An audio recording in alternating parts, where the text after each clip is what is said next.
Hello everyone and welcome back to Sinar Daily's Top News Podcast, and I'm your host Ashwin Kumar. Today we have a special guest. He's none other than former Minister and Setiawangsa MP, YB Nik Nazmi. Hi YB. Hi. How are you? Good to be here. Good to be here. Okay. YB, actually I want to congratulate you. You know why? I think these days you have lesser work after whatever happened. Yeah. As a joke, YB. And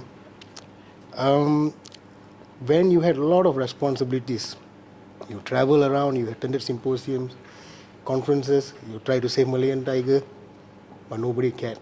The environmentalists cared, Sultan of Pang, the whole family cared. Yeah.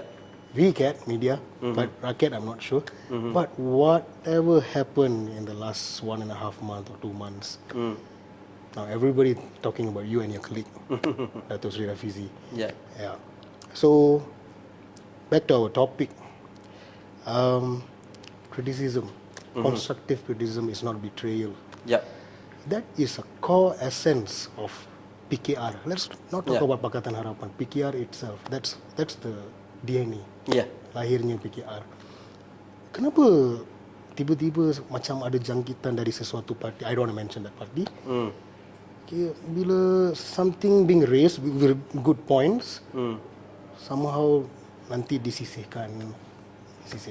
Maybe you can tell, maybe.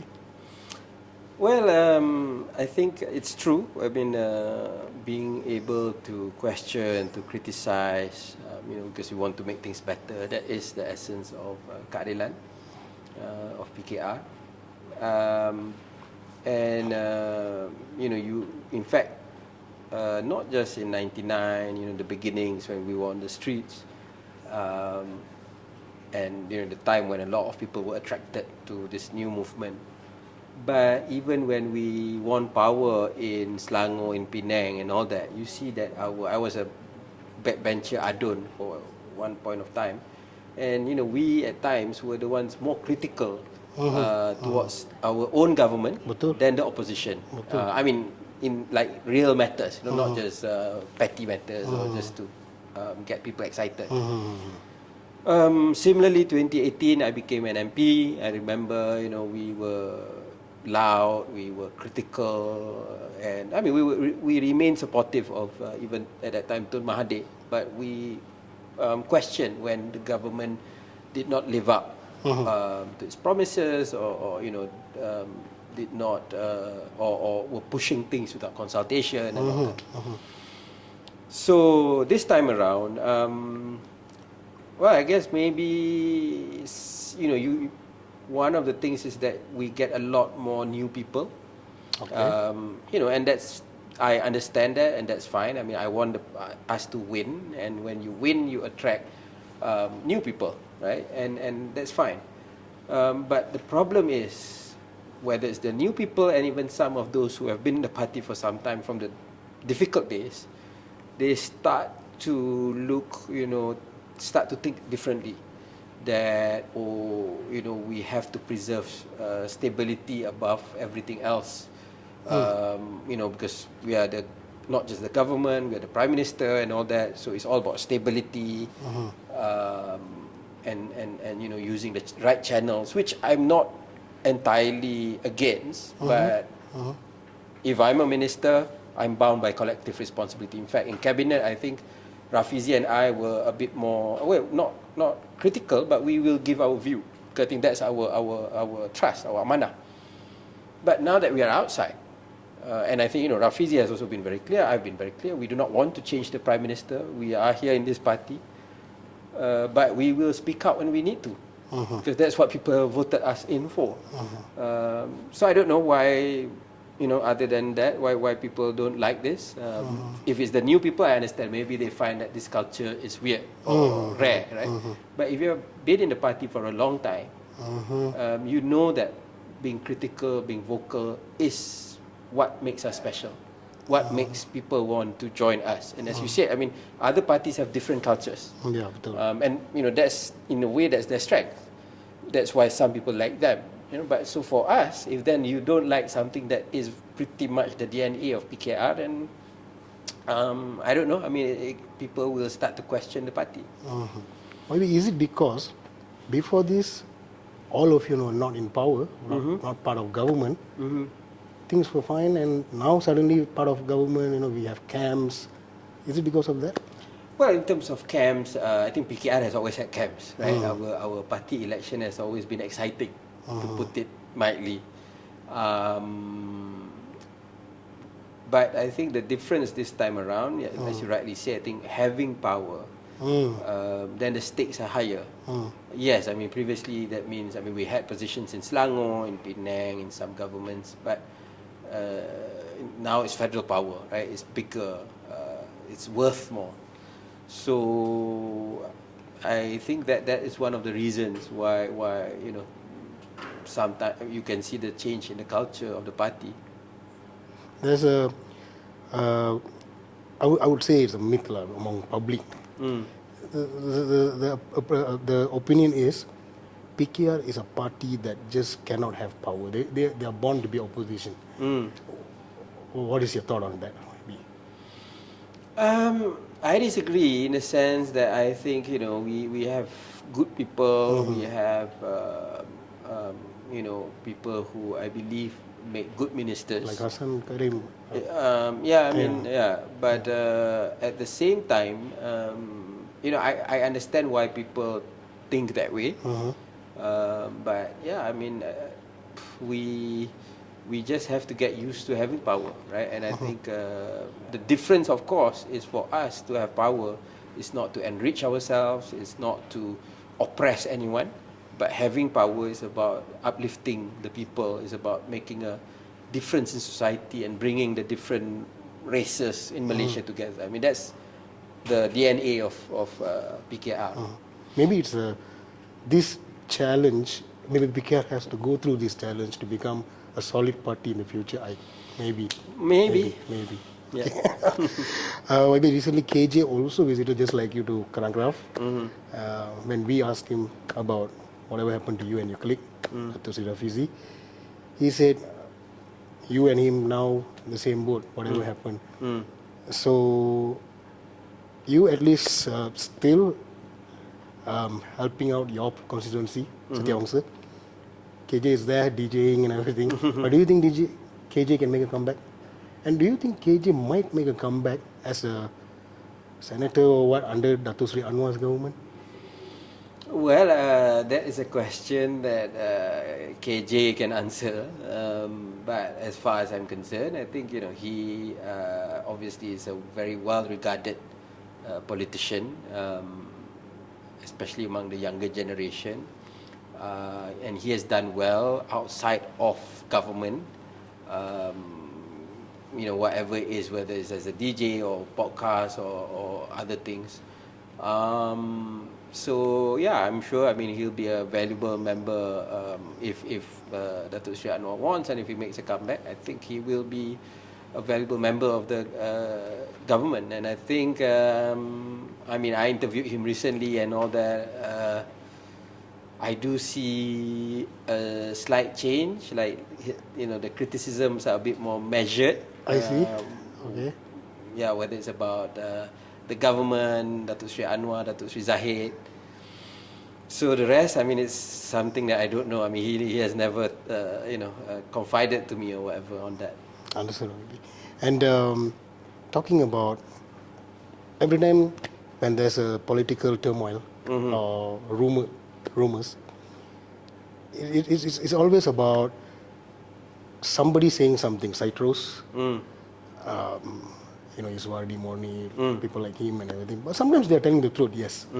Media is saying one thing, opposition saying another thing, and the kunchu saying some stuff. So all this, Rakyat wants to know, YB, what is actually happening with unity government? What is actually happening? Maybe we can get it from you. Well, I think this is the colour of society. It's a democratic society. It's an open society. So you get people with different views. We are not a one-party dictatorship. I think the rakyat, to a great extent, they form their own opinion, and they sort of, they get the view from the government, they get view from the opposition, they get view from the critical members of government like myself, they get views from the media, from social media. Then they will form their own view, right? And I think,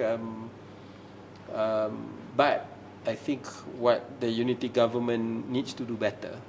I think we've done a lot of good things in the unity government, and I'm not going to belittle that or question that.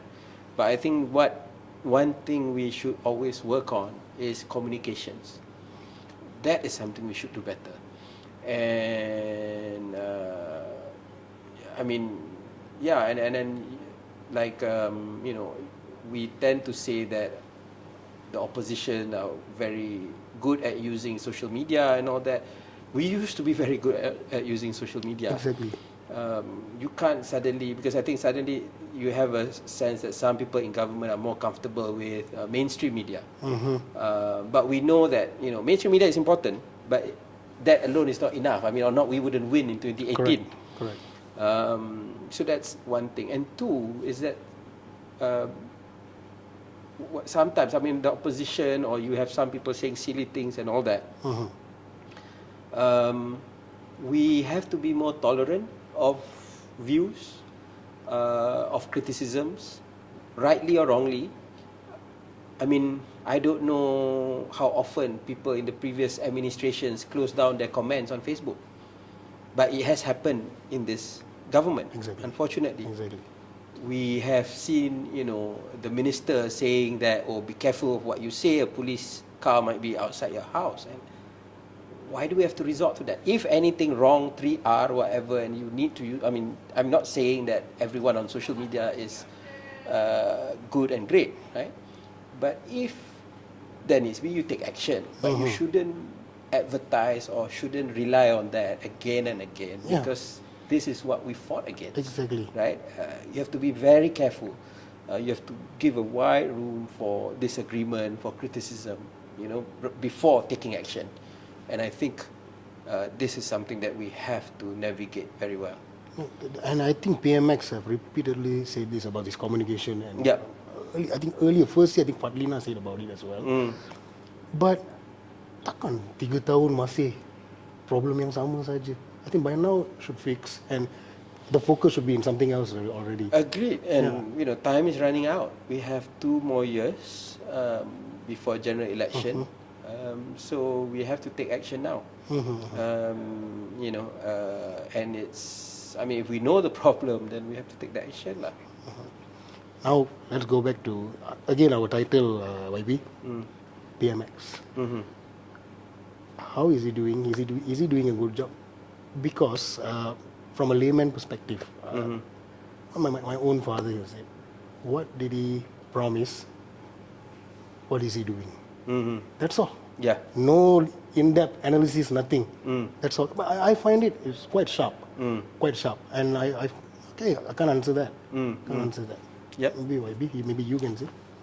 Well, yeah, I think the core PKR Reformasi supporters, it's been there for 25 years, right? Yeah, over 25 years, waited for him to be in power. He spent, 10 years in prison. It was a long journey. In fact, people were writing him off in 2022 when he became Prime Minister. People understand that this is not a PH government. We had to govern with BN, with GPS, GRS, so it's quite an awkward arrangement. I think people understand that, and people don't expect us to deliver the PH manifesto, in total. Right? Yeah, that's people understand that. That's yes. Yeah. But I think what is crucial is about, and the priorities. What are our priorities and all that? And obviously there are certain reforms that we had to do, which was the right decision, but it makes things a bit difficult. I was part of the retargeting of subsidy for electricity. We worked together with the opposition states to increase the water tariffs because we felt that was necessary. Diesel. And obviously there are some unintended consequences. Whether it's real or whether it's just perception is a different thing, but people feel that, oh, benda mahal and all that. So, I mean, it's not easy, right? And then, but I think there are things that that are very central to what Reformasi is about, and that you have to draw the line. Correct. So one of the things, for example, is the judiciary. I mean, I think Datuk Sri Anwar Ibrahim knows more than anyone else what it is to be, when you have an unfair judiciary. But he, stood tall, and he managed to succeed eventually. The issue is, process. I mean, sometimes you talk, but we went through the process and all that, and that's fine. But I think again, it was the perception, right? So that was why the 9 of us spoke out. We don't just speak out for the sake of it. We felt that we need to. The judges didn't have a voice, and our judiciary have been doing so well. Since 2018. Correct. Not many countries can say they are able to imprison their prime minister. Correct. We did that, right? So when people get worried, we had to be the voice. So I think that was one main thing. And I think I don't know. I mean, there is also a sense that we are trying very, very hard to get the UMNO, PAS and Bersatu voters. And obviously, I mean, Sarawak is another thing, and to a certain extent, I understand. But okay, let's talk about this part. And again, obviously, it's important. Malay voters are crucial to any government in Malaysia. Correct. But sometimes, I'm in KL, and I'm not just talking about the non-Malay voters. I'm talking about the progressive Malays. I'm talking about those who have been in Reformasi. Those who were never in any party. 1998, they saw Datuk Sri Anwar being treated like that. They decided to join Reformasi. They feel that their views, their concerns are relegated under this PH government. And this is like, this is our first love, I like to say. These are our core supporters. Correct. You cannot alienate them. Correct. I hope we can win over the Malay voters. I hope we can win over Sarawak voters, SPH, right? But if you can't hold on to your core voters, Correct. it's going to be very difficult. We're not going to win Kelantan overnight. Correct. We're not going to win the Malay rural areas overnight. So we need to ensure that our voters still believe in us. And the other part is, even when we have been doing the right things, communications again. Right? Because if we are not talking about being saints, you do your good deeds quietly, because God knows, right? We are talking about politics where you need votes. So if people don't know, or people get the wrong info, or the opposition has been painting what we do rather than what we are telling, then we are in for a tough time. Is Datuk Sri Anwar aware that this hardcore 1998 followers is being sidelined? Is he aware? Because I'm just worried that one day he will become Datuk Sri Najib, in the sense of, remember Datuk Sri Najib always thought everybody loved him based on I love my PM and everything. And the moment the reality strike, then Datuk Sri Najib realized, oh, we actually had a problem and people covered for me. I don't want that to happen to MX. So is he aware? Maybe? I hope he's aware. I mean, I think he's a smart man. We have been raising this issue, right? And so I hope he's aware. Okay, baby. And another thing you mentioned earlier, that doing good deeds behind, nobody knows, publicity. Putri Reformasi, Nurul Izzah. How important is she for PKR, maybe? She's very important. She's the deputy president. She is the co-director for elections for the party. So she is central, very important for the party. I mean, people look at Dato' Sri Anwar already in his last term as party president. I mean, he is 78. So obviously, Nurul Izzah as the number 2 in the party is people will look at her as, as someone who has to be ready to take over the party at any time.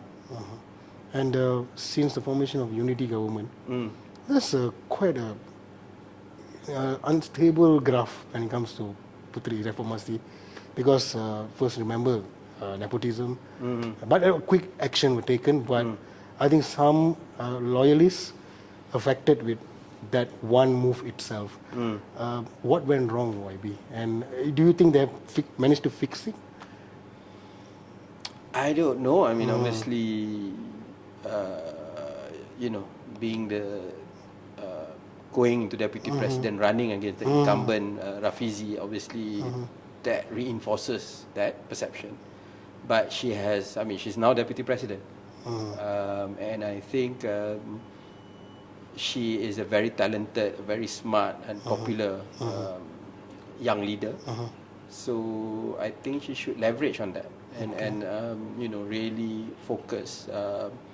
But this is a different ball game, because once you're deputy president, I mean, I was vice president. Vice president, there's 7 of us, 4 elected, 3 appointed, right? So, if it's like a goalkeeper, because so being a deputy president is a bit like a goalkeeper, or being a president, because you're the only one there. Correct.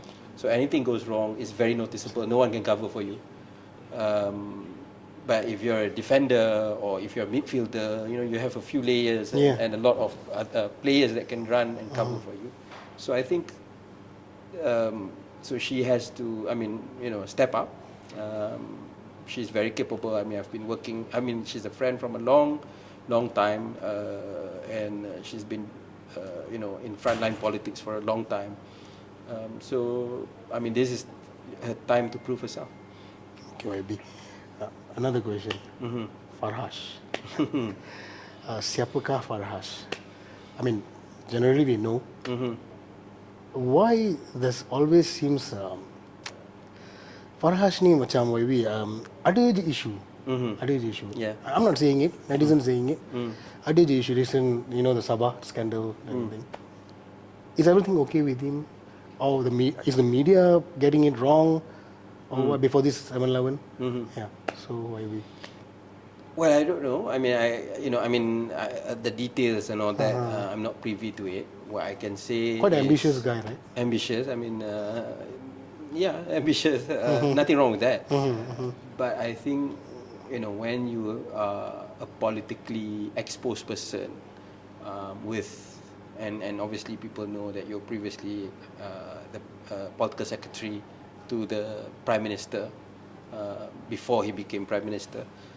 So I guess he has to be willing to be more, to really understand that people will go through every single business dealings and everything that he does, right? So he has to be prepared for that. If it's above board and everything, then he just has to come clean.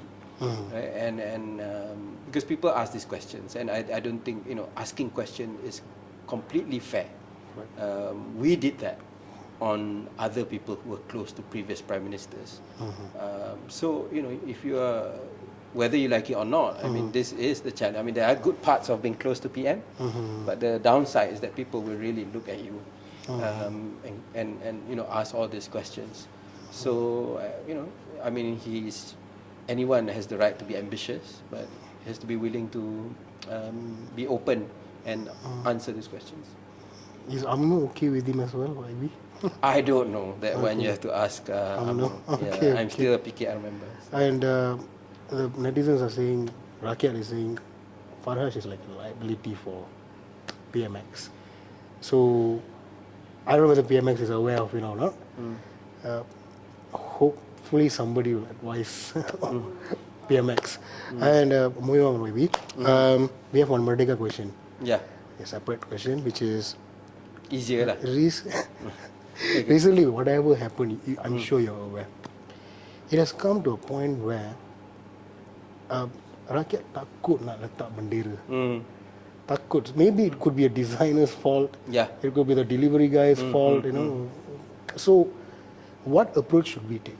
Should we like educative or punishment? Because look now seems like punishment is the main way that we are going. What's your opinion on that? You know, I think, we obviously, as Muslims, we treat our Quran with reverence because it, is the word of God, and you have a certain way to deal with it and all that. But I give you an example. If you accidentally, say a printer, and it happens, a printer misprints a Quran, they immediately, they consciously realize it and they rectify it, they apologize for it. Even sometimes they sell and they recall whatever change with a reprinted proper Quran. It's not the same as someone who takes the Quran and burn it out of hatred for the religion. Correct. Right? So similarly, this is obviously on the less. That's about the holy book. If you're talking about the flag, to me, patriotism is not about waving flags alone. Correct. Right? There are various ways. If you're waving flags but you're corrupt, I don't think you're patriotic. Correct. If you're waving flags but you're racist, I don't think you're patriotic. But okay, fine. It is a way. I do distribute flags in my area and all that, just to create the feeling among the public, right? And I'm being very frank. I think there was this sense of perception, or whether real or not, people like to say, non-Malays did not put up flags. They're putting up flags less now than before, whatever. I don't measure this or check who puts up anything, but that's what people whisper. And then when a non-Malay puts up it wrongly, then you create this fuss as if it's the end of the world. Again, if it is, this guy goes and knowingly, step on it, or, knowingly, like for days, put the flag upside down, that's one thing. But if they make a mistake, they apologize for it. Why are we making it such a big thing? Why are we expending our energies? And you're correct. Because to be honest, right, I guess subconsciously I know if a flag is right or wrong. Not only you have to measure the stripes, you also have to measure the star. To count the star, to make sure it's the right number, right? But if what if you don't? People can make an issue if they want to. Now, and some from AI, the mistake, some other people make mistake. It was never an issue, and rightly so, because if you realize that it was an unintended mistake, no intention, no, not to insult or to, not to, to send a message or anything. It was purely unintentional. You cannot equate that with someone who does it intentionally. So I think, this is, and when you put it at a certain race and all that. And then you bring a rombongan all the way to certain place, and that is unnecessary. And I think it's really unhealthy. Correct. For the country. And this is 2025. The reason why I asked you, AB, because my neighbor, I have been in this particular taman 7 years. He'll be the first one to put up in our taman. By 15 already up. It's already, still now tak ada. Tak ada. Takut kot. Saya pun tak pasti. Yeah. So, that's true. So, any message, YB, for Merdeka, and also moving forward, now you're not a Menteri anymore, but how are you going to engage with youngsters after this, and what is your future plan like? Well, for Merdeka, I think just wish every Malaysian selamat Hari Kebangsaan, selamat Hari Malaysia. We should all cherish our independence, our freedom, and we should really, if you remember, in Wawasan 2020, which was announced in 1991, the Prime Minister at that time spoke about creating a united bangsa Malaysia. We have to ask ourselves, do we have, in 2025, do we have that united bangsa Malaysia or not? Right? Honestly. So I think that is the most important message to take in. With regards to, I think for me, I'm trying to use social media more. I'm trying to go to the ground more to engage with the younger generation. I know it's a challenge. They're using different apps. They're using different platforms, the language they speak, they have a shorter attention span, they're very curious, very aware about the environment. So I'm trying to engage with them as much as possible, but it's always a learning process when you're old and you're used to certain things. As for my future plans, I mean, currently I'm happy. I have a bit more time to myself. I'm trying to exercise more, although I haven't done it. I'm focused in my constituency, going down. I'm focused in Parliament, raising issues that are critical to the rakyat.